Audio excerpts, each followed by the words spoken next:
Bonjour à tous et bienvenue, vous regardez 6 minutes chrono, le rendez-vous vidéo de Lyon Capital. Aujourd'hui, on va continuer d'avancer dans le feuilleton de la présidentielle de 2022. On est en compagnie d'Alexandre Vincendet, bonjour. Bonjour. Alors vous êtes maire de Rieux-la-Pape, président de la Fédération LR du Rhône. Qu'est-ce que vous faites alors, vous les Républicains? Primaire ou pas primaire? Alors si vous me demandez mon avis personnel, ça ne serait pas primaire. Après, la parole sera laissée aux militants de notre famille politique, puisque À la fin après du mois. les universités d'été qui se sont déroulées là, tout début septembre, au 25 septembre, nous allons convoquer un congrès et faire voter les adhérents, puisque les primaires aujourd'hui sont inscrits dans les statuts de notre famille politique, pour savoir s'il faut ou non les maintenir. À mon sens, il ne faut pas les maintenir, parce que la primaire, c'est une machine à diviser où on va lancer les uns contre les autres des candidats. Et par ailleurs, quand vous avez un candidat potentiel à l'élection présidentielle, vous pouvez même déclarer, comme Xavier Bertrand, qui a dit que de toute façon, il ne se soumettrait pas à ces primaires. À partir de là, la primaire, à mon sens, n'est plus opérante. Et du coup, il faudrait quel mode de départage du coup entre les candidats, puisque ceux qui militent pour la primaire, je pense par exemple à Valérie Pécresse, à Michel Barnier, Eric Ciotti ou d'autres encore, il va bien falloir à un moment donné leur dire quelle est la règle du jeu. Mais moi, je vais vous dire, je crois au dialogue entre les candidats. Il y a un moment, vous savez, moi, pendant tout l'été, on en parle entre élus régulièrement. On croise beaucoup de nos concitoyens qui veulent une alternative à Emmanuel Macron, en dehors du Rassemblement national. Et le but, c'est de casser un petit peu ce duel annoncé entre Emmanuel Macron et Marine Le Pen. Eh bien, il va falloir que, si on veut être crédible, qu'on parle aux Français, qu'on arrête un petit peu de parler de nous et qu'on soit capable de se rassembler. Comment vous voulez rassembler les Français si nous ne sommes pas capables, en discutant entre nous, de nous rassembler déjà nous-mêmes? Et donc pour vous, le meilleur départage, c'est de mettre Xavier Bertrand, Valérie Pécresse dans la même pièce et moi, je pense voir qu'à moi, il faudra de toute façon d'attendre la fumée blanche. Au-delà de ça, ce qu'il faut savoir, c'est que vous savez qu'il y a une grande enquête qui a été lancée par Christian Jacob, le président national des Républicains, sur un échantillon de près de 15 000 Français. Avant le 25 septembre prochain, cette étude sera connue et sera communiquée, bien sûr, à l'ensemble de la presse, mais aussi à nos adhérents. Ce qui donnera, je pense déjà, un certain nombre d'indications. Si vous regardez, on a quand même un des candidats déclarés à l'élection présidentielle qui fait un peu la course en tête. On comprend, vous roulez pour Xavier Bertrand. Non, je regarde de façon, attendez, très objective. Vous regardez aujourd'hui, Xavier Bertrand est plutôt en tête des intentions de vote, suivi de Valérie Pécresse et de Michel Barnier.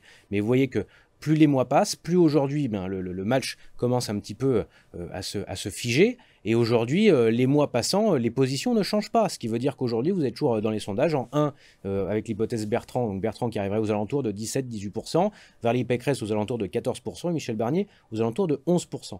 Et s'il y avait 2 candidatures de droite, alors là, ce qui serait une catastrophe parce qu'on pourrait plier la boutique dans 8 mois, ce serait la fin de la droite républicaine dans ce cadre-là. Xavier Bertrand serait aussi devant Valérie Pécresse. Ce qui veut dire que là, il va falloir que les candidats se parlent, discutent ensemble et fassent preuve aussi d'une grande responsabilité, puisque si personne ne s'entend, si nous arrivons déchirés ou divisés au premier tour de l'élection présidentielle, alors ça sera un second tour et entre Emmanuel Macron et Marine Le Pen, et surtout, ça sera la mort de la droite républicaine telle que nous la connaissons aujourd'hui.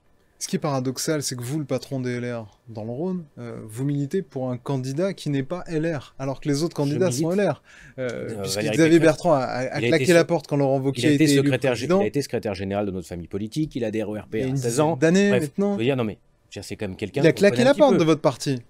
Il y en a d'autres qui ont claqué la porte, Valérie Pécresse a claqué la porte aussi, cependant, ce sont des personnes qui font partie de notre courant de pensée, qui font partie de notre famille politique. Je rappellerai que dans l'esprit de la Ve République, c'est pas le parti qui désigne un candidat en son sein et qui l'envoie à l'élection présidentielle. Ce que voulait le général de Gaulle, et c'est l'esprit de la Ve République, c'est qu'un homme ou une femme puisse se présenter devant les Français et un dialogue est direct avec eux. Et les partis politiques, eux, se positionnent par rapport au tel ou tel candidat. Le vrai sujet, c'est ça, et c'est l'esprit de la Ve République. Et à mon sens, c'est qu'un parti politique doit apporter son soutien à un candidat et non pas choisir un candidat en son sein. Parce qu'il faut savoir une chose, c'est que l'élection présidentielle, c'est pas une campagne interne. C'est pas une campagne où on ne s'adresse qu'à une frange de la population. C'est l'élection majeure de la Ve République. On s'adresse à 46 millions d'électeurs inscrits. C'est ce que vous craignez dans la primaire, d'avoir des débats un peu rabougris?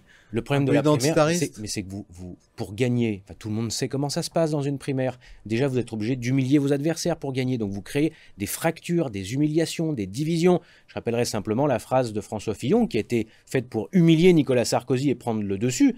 Qui imagine le général de Gaulle mis en examen, avec toutes les conséquences que ça a eu derrière. L'autre problème de la primaire, c'est que vous incitez vos soutiens, vos militants, et vos partisans à aller mordre les jarrets de vos adversaires. Quand il s'agit ensuite de se rassembler et de présenter un seul candidat, vous avez toujours une déperdition de voix en ligne qui vous empêche des voix d'avoir les 0,5 ou 1 point supplémentaire pour accéder au deuxième tour. Parce que je rappellerai en plus que dans l'élection présidentielle, ce sont simplement les 2 premiers qui accèdent au second tour. Et pour l'instant, la droite n'y est pas. La droite, pour l'instant, ne serait donc pas invitée au second tour pour la deuxième fois. On a une chance raisonnable d'y être. Aujourd'hui, quand vous regardez les enquêtes. Qu'est-ce qui vous permet de croire qu'il existe un chemin victorieux vers 2022 quand on voit qu'Emmanuel Macron vous mange un peu les mollets au centre droit et Marine Le Pen sur votre droite? Mais le vrai sujet aujourd'hui, c'est de savoir si on est capable de proposer une alternance crédible, républicaine et un vrai projet de société aux Français.